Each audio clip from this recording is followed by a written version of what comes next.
Hi, I'm Erica. And I'm Ryan, and we're here to talk about science. This is our guide to teaching elementary science. Let's take a moment to talk about scientific inquiry. This type of learning focuses on student-constructed learning as opposed to teacher-transmitted information. So we are trying to bring children's natural sense of curiosity back into the classroom.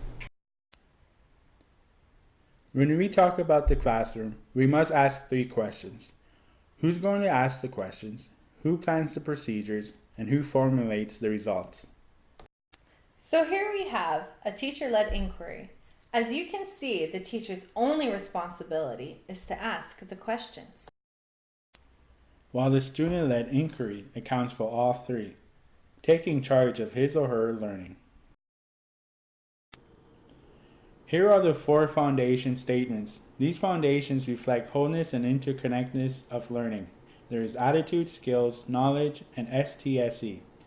This whole interconnectedness reminds me of a scientific knowledge and indigenous knowledge.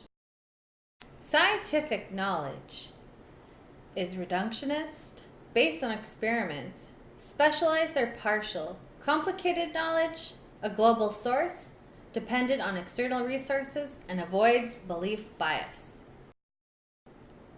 Whereas indigenous knowledge is holistic, based on observation, generalized holistic, local source, dependent on local resources, and infused with spirituality. By teaching these knowledges in our classroom, we are increasing respect and understanding of other cultures, as well as other positive impacts to the students and the environment.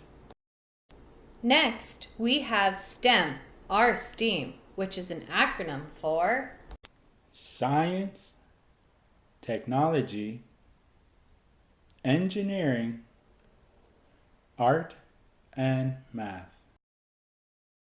STEAM helps educators create critical thinkers who will become the next generation of innovators.